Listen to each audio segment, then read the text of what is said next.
Good morning, dear students. I am Sanjay Chalotre. Today I am here to explain the function of turbocharging and supercharging systems in internal combustion engine. So, engine that depends on atmospheric air pressure for their operations are known as a naturally aspirated engines. अभी तक जितने तरीके के आपने engine देखे हैं वो natural aspirated engine होते हैं. Naturally aspirated engine में जब piston suction stroke से टॉप डेड सेंटर से बॉटम डेड सेंटर की तरफ मूवमेंट लेता है सक्शन स्ट्रोक में, तब इनलेट वॉल्व जैसे ही खुलता है air fuel mixture specially in petrol engine में कंबशन चैम्बर या सिलेंडर के अंदर फील होना शुरू हो जाता है. अब इस केस में जो पिस्टन जब टीडीसी से बीडीसी को मूवमेंट करता है और जो नेगेटिव प्रेशर डेवलप करता है सिलेंडर के अंदर, उसके कारण वहां पे एटमॉस्फेरिक प्रेशर के दबाव के कारण तेजी से एयर का मूवमेंट टर्बुलेंस और स्विल इफेक्ट के द्वारा सिलेंडर को भरने की कोशिश करता है. लेकिन जैसा आप जानते हैं कि वॉल टाइमिंग जो क्रैंकशाफ्ट के थ्रू कैमशाफ्ट को रोटेट करती है और ओपनिंग एंड क्लोजिंग वॉल को कंट्रोल करती है, वो बहुत लिमिटेड टाइम के लिए होता है. और यदि पिस्टन की स्पीड तेजी से बढ़ेगी उसी हिसाब से वॉल टाइमिंग भी जल्दी जल्दी खुलेंगे और बंद होंगे. तो उस अवस्था में पूरी तरीके से हवा जो कंबशन के लिए जरूरत है वो सिलेंडर को पूरी तरीके से फुलफिल नहीं कर पाती है.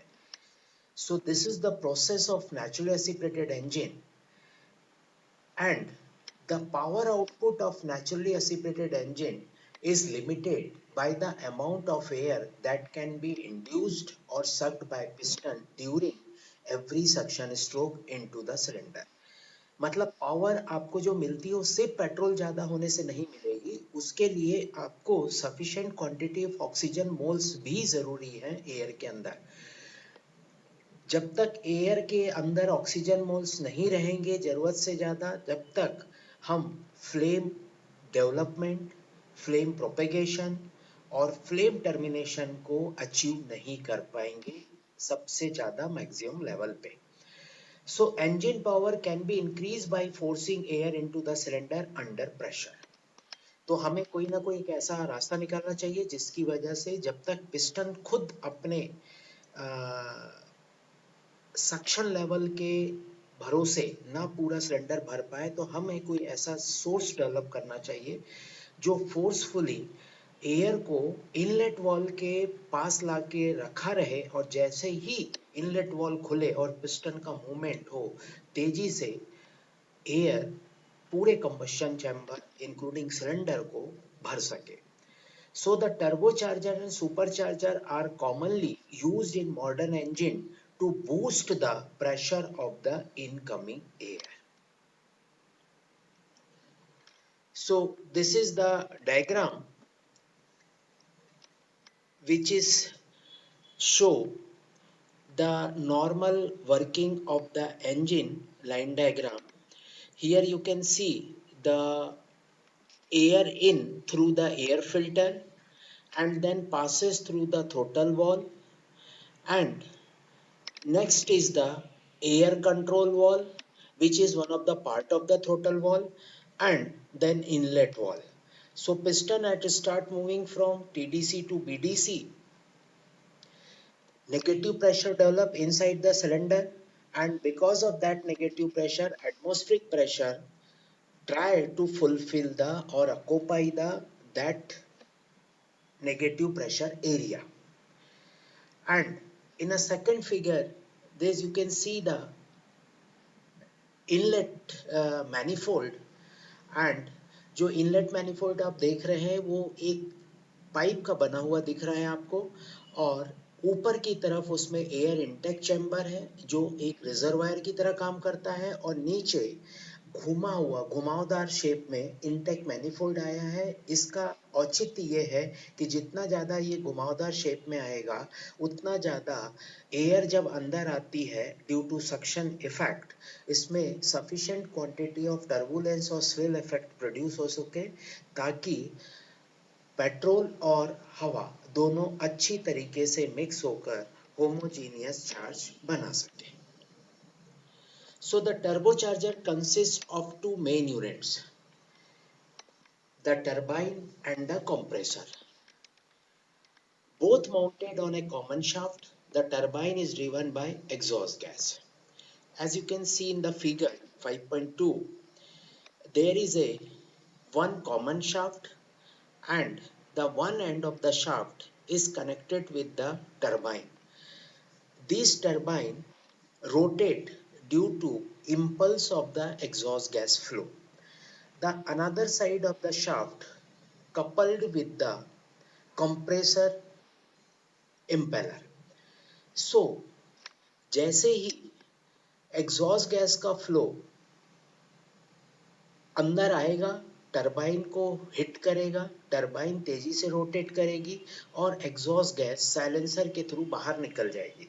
उसी वक्त चूंकि शाफ्ट एक ही है और दूसरे सिरे पे आपका इम्पेलर कनेक्टेड है कंप्रेसर का, वो भी तेजी से घूमेगा और वो सेंट्रीफ्यूगल एक्शन के कारण बीचों बीच से एटमॉस्फेरिक एयर को 3 गुना ज्यादा रफ्तार से खींचेगा और उस कंप्रेस्ड एयर को वो इंजन सिलेंडर में भरने के लिए एयर फिल्टर के द्वारा सिलेंडर के अंदर एंट्री देना चाहेगा थ्रू इनलेट वॉल और थ्रोटल वॉल के थ्रू। दूसरी चीज, आप एक चीज और देखिए, उसमें एक एरो दिख रहा है आपको ऑयल इन और ऑयल आउट का। ऑयल इन से चूंकि जो शाफ्ट कंटिन्यू चलती रहती है टर्बोचार्जर की through the exhaust gas impulsion और काइनेटिक एनर्जी के कारण, वो ड्राई ना हो जाए, बैरिंग उसके खराब ना हो जाए, तो हम इंजन के ऑयल को रिसर्कुलेट करते हैं और वो शाफ्ट को लुब्रिकेट करते हैं। तो ऑयल इन जहां से लिखा हुआ है वहां से लुब्रिकेशन के लिए ऑयल अंदर आता है और बैरिंग्स को लुब्रिकेट करके ऑयल आउट से निकल के वापस इंजन के संप में चला जाता है। तो इस प्रकार ये टर्बोचार्जर वर्किंग करता है। So the working of turbocharger is shown in figure 5.2, where exhaust gas flow energy rotates the small turbine which is connected to the shaft that also drive the compressor at opposite end. So after driving the turbine, the exhaust gas passes out through the exhaust tailpipe. The intake air from atmosphere is drawn into the compressor through the air filter. The compress raise the intake air pressure to 0.5 bar above the atmospheric pressure.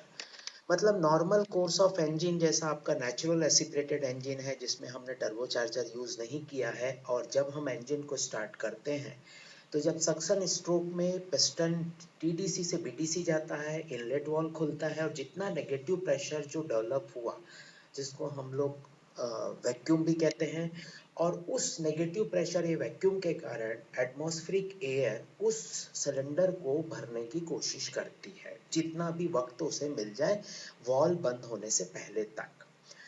लेकिन जब हम उसमें turbocharger लगाते हैं और बाहर से हम एयर को 3 गुना ज्यादा रफ्तार से लाते हैं तो वो करीबन 0.5 बार का प्रेशर को बिल्ड करता है।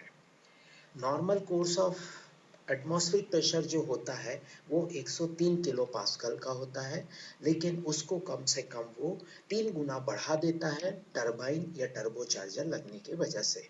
सो the pressure is controlled by the waste gate valve that allows the exhaust gas to bypass the turbine. The exhaust gas under pressure enters the outer edge of the turbine rotor and flow along radial blades that are shaped to extract the maximum amount of energy from the gas. The speed of rotation of the turbine is very high, of the order of around 1 lakh revolution per minute. The turbine has to withstand temperature in the region of 900 degrees Celsius. The components are made from heat resistant material such as cast iron that contains 14% nickel, 6% copper and 2% chromium. The turbine rotor may be made from pneumonic, which is an alloy of approximately 80% nickel and 20% chromium. So students, इसमें दो चीज बहुत गौर करने वाली है। जैसा आपको इस स्लाइड में सेकंड पॉइंट पे लिखा है कि the pressure is controlled by the waste gate wall.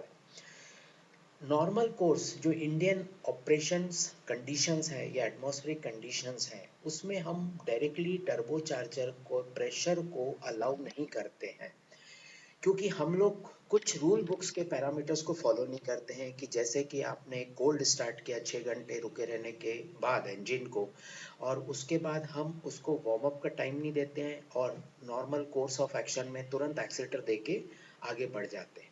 तो उस केस में यदि हम टर्बोचार्ज गाड़ी के साथ करेंगे या बिना टर्बोचार्ज गाड़ी के साथ भी करते हैं तो एक तरीके से वो थोड़ा सा हमें नुकसान देता है, क्योंकि इंजन ऑयल जो है वो ऑयल चेंबर, उस केस में जब इंजन ऑयल पूरी तरीके से इंजन लुब्रिकेशन सर्किट में नहीं ट्रेवल कर पाए और उसी वक्त पे टर्बो चार्जर पे आपने तेजी से एक्सीलरेट करके उसको और स्पीड बढ़ा दी, तो प्रोबेबिलिटी होती है कि उसकी जो शाफ्ट है वो डैमेज हो जाए।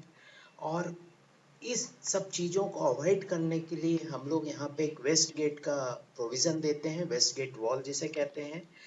तो जब आप आइडल स्पीड पे इंजन को रखते हैं, जब तक जो एग्जॉस्ट गैस है वो बिना टरबाइन को घुमाए डायरेक्टली बाहर निकल जाती है।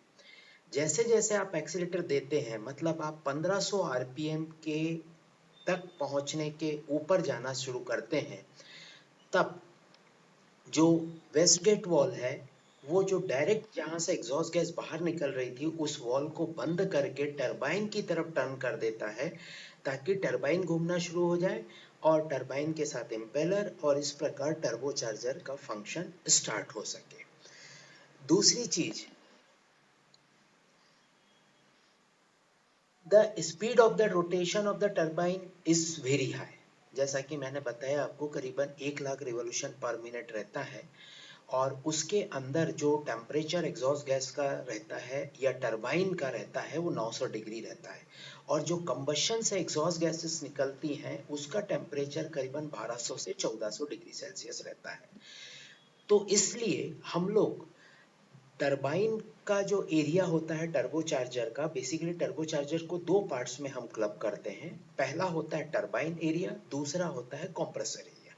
तो जो टरबाइन एरिया होता है टर्बोचार्जर का, उसको हम लोग कास्ट आयरन से बनाना ज़्यादा प्रेफरेंस देते हैं, और जो कंप्रेसर एरिया होता है जहाँ से लगातार एटमॉस्फेरिक एयर तेजी से अंदर से निकल के इंजन की तरफ जाती है, तो हम उम्मीद करते हैं कि उसका टेम्परेचर कम होता है और वो टरबाइन एरिया की हीट को भी अपने साथ लेके जाती है, और इसलिए उस एरिया को हम लोग उस पार्ट को हम लोग एल्यूमिनियम एलॉय से बनाते हैं। So the shaft that connects the turbine to the compressor is supported on plain bearings that are lubricated from the engine main lubrication system. The oil that is circulating through the turbocharger serves two purposes. First, it provides the lubrication of the plain bearing. Second, it acts as a cooling agent to convey heat from the entire turbocharger assembly. The compressor draws air at the center of the rotor and passes it out under pressure at the outer edge of the rotor. The blades on the rotor are designed to provide the maximum pressure increase with the smallest possible use of power. मतलब वो इतना free रहना चाहिए bearing से कि minimum strike और impulsion exhaust gas का जैसे ही उसको मिलेगा वो घूमना शुरू हो जाए high RPM. So in order to regulate the speed of the assembly and the pressure produced, the turbocharger system includes a bypass valve that is once again called a wastegate, and the waste gate is a valve that allow exhaust gas to bypass the turbine. तो एक तरीके से आप ये भी समझ रहे हैं कि गैस जो वेस्ट गेट है वो टरबाइन की स्पीड को भी कंट्रोल करता है। So the purpose of the bypass wall or waste gate, which is shown in figure 5.3, the function is that, as I told you early, that it's control the boost pressure by restricting the turbine speed. As soon as the control unit sense that the maximum permitted boost pressure has been reached, it transmits a signal that operates the actuator that opens the waste gate so that the bulk of the exhaust gas bypass the turbine, thus limiting the turbine speed and boost pressure. मैंने जैसे पहले भी आपको बताया कि दो condition पे हमें सबसे ज़्यादा ध्यान रखना पड़ता है टर्बोचार्ज व्हीकल में। पहली कंडीशन ये है कि आप जैसे सपोज विंटर एरिया में हैं और बहुत ज़्यादा ठंड है और इंजन ऑयल हाईली विस्कस रहता है और वो बहुत ज़्यादा थिक हो जाता है। तो उस केस में यदि मैंने इमीडिएट बाईपास वॉल को ऑफ कर दिया या वेस्ट गेट को ऑफ कर दिया तो हो सकता है जो एग्जॉस्ट गैस इंजन स्टार्ट होते ही साथ चालू निकले वो आपकी टरबाइन को स्ट्राइक करेंगे और टरबाइन घूमना शुरू हो जाएगा। लेकिन उसके साथ आपकी व्हीकल स्टार्ट हो जाएगी, आपका इम्पेलर भी रन कर रहा है, इंजन का पावर बढ़ गया, लेकिन इस ड्यूरेशन में इंजन ऑयल जो नीचे सम्प में रहता है वो वहां तक नहीं पहुंच पाता है जहाँ पे शाफ्ट कनेक्टेड है टरबाइन और कंप्रेसर से।